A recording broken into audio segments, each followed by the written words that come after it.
કાલે મારી સોસાયટીની બહાર હું એક્ટિવા લઈને જતી હતી, તો ફૂટપાથ ઉપર એક બેન ભીખ માંગવા બેઠા હતા.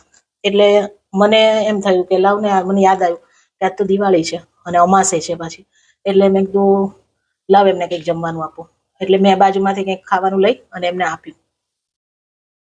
પછી આપ્યા પછી મને એવો વિચાર આવ્યો કે જે જરૂરિયાતમંદ લોકોને આપણે દિવાળી હોય, અમાસ હોય ટૂંકમાં, કે 11 હોય, પૂનમ હોય, એવા સારા સારા દિવસો યાદ કરીને કે ભાઈ આજે આપણને પુણ્ય વધારે મળે, એ દિવસે જ આપણે એને કંઈક જમવાનું કે ગમે તે કોઈ જરૂરિયાત વાળી વસ્તુ આપીએ છીએ. તો શું આ યોગ્ય છે? એ સિવાયના દિવસોમાં એ લોકોને ભૂખ નહીં લાગતી હોય? આપણને ઈશ્વરે 1000 હાથે આપ્યું છે, તો આપણે 2 હાથે એમને આપી ના શકીએ જેમને નથી મળ્યું એને? પછી મારી પાસે ટાઈમ હતો ને, તો મેં એ બેનને પૂછ્યું, મેં કીધું તમારે કઈ બીજી વસ્તુની જરૂર છે તો હું લઈ આવી દઉં. મેં કીધું કપડાં છે કે કઈ ચપ્પલ છે કે એવું કઈ લેવું છે? મેં કીધું તમારે?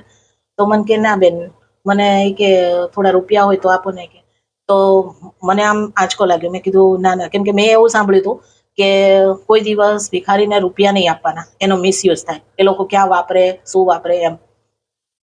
તો પછી મને આમ, મેં કીધું, મેં આમ થોડુંક આમ કડકાઈથી મેં કીધું રૂપિયા સિવાયની વાત કરો, બીજી કઈ વસ્તુ જોઈતી હોય તો કહો. તો મને કે ના બેન, હમણાં જ એક ભાઈ જો કપડાં ને એવું આપી ગયા, કે તમે ખાવાનું આપી ગયા, કે રોજે રોજ કંઈક જરૂરિયાત નહીં આવું બધું તો આપી જાય છે. કે તો મેં કીધું તો તમારે રૂપિયાની શું કરવા જરૂર પડે? એટલે પછી મેં કીધું તમે રહો છો ક્યાં? તો કે મારે ઘર નથી. તો મેં કીધું તો રાત્રે સુવાનું ક્યાં?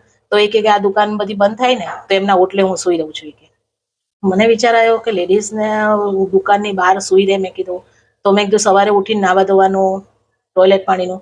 એટલે તો કે તો બેન તમારી પાસે એના જ હું રૂપિયા માંગુ છું, કે અમારે ઉઠીને અને સવારે નાવા ધોવા જવું હોય. પછી એને મને એનો પગ બતાવ્યો કે એને પગમાં કંઈક ફ્રેક્ચર જેવું થયું હતું, તો ચાલી નહોતી શકતી, લાકડી લઈને ચાલતા હતા બેન.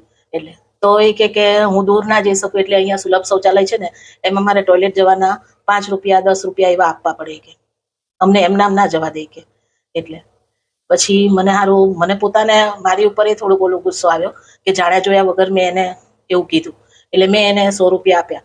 એટલે પણ મને એ વખતે એવો વિચાર આવ્યો કે આપણે આ બધું જોઈએ છે કે ભિખારીના રૂપિયા નહીં આપવાના, વાત તો સાચી છે. કેવા માણસને નહીં આપવાના? કે જે દારૂ પીને ફરતા હોય, એવા હાવ હટ્ટાકટ્ટા હોય અને છતાંય ભીખ માંગતા હોય, એવા વ્યક્તિના રૂપિયા નહીં આપવાના. હા, પણ આવા બિચારા ઉંમરલાયક બહેનો હોય, કોઈ કપલ હોય છે ઘરડા, એવા બધાને રૂપિયા આપી શકીએ. શું કહો છો તમે? કેમ કે આપણને નથી ખબર આવી નાની મોટી કેટલી જરૂરિયાતો એમની હશે. સાચી વાત ને? એટલે પછી મેં એમને રૂપિયા આપ્યા અને મેં એમને કીધું કે પછી મને અંદર ને અંદર એવો વિચાર આવ્યો કે સારા દિવસે પુણ્ય વધારે મળે એ દિવસે તો આપણે આપીએ છીએ, પણ દિવાળીનો એવો એક નિયમ લાવને લઈએ કે એક વ્યક્તિને, ઝાઝા વ્યક્તિની તો આપણી કેપેસિટી નથી, અને ઈશ્વર આપે તો કેપેસિટી આપે તો એ કરીએ. પણ અત્યારે એવો નિયમ તો એક લઈએ કે રોજ હું 3 ટાઈમ રસોઈ મારા માટે, મારા ઘર માટે બનાવું છું, તો એમાં એક વ્યક્તિની રસોઈ વધારે બનાવી અને 2 ડબ્બા ભરી અને એક વ્યક્તિ નક્કી કરીએ કે આ વ્યક્તિને મારે રોજ જમવા આપવા જવાનું. આવું એક વસ્તુ આપણે નક્કી કરીએ, આવું દરેક ઘરમાંથી દરેક વ્યક્તિ આવું નક્કી કરે, તો દરેક લેડીઝ નક્કી કરે તો કે હું મારા ઘરના 4 વ્યક્તિ માટે રસોઈ બનાવું છું, તો હું એક વ્યક્તિની રસોઈ વધારે બનાવી અને એ વ્યક્તિને કાયમ, હું 3 ટાઈમ ખાઉં છું તો એને 1 ટાઈમ તો ખવડાવીશ. આવો સારો નિયમ લઈ શકીએ તો. મેં અનુભવ કર્યો, એના ઉપરથી થોડુંક શીખી અને તમારી જોડે શેર કર્યું, અને આવો એક નિયમ મેં લીધો છે, તમે પણ લો એવી આશા રાખું છું. દિવાળીમાં આવો એક સારો નિયમ લઈએ. હેપી દિવાળી.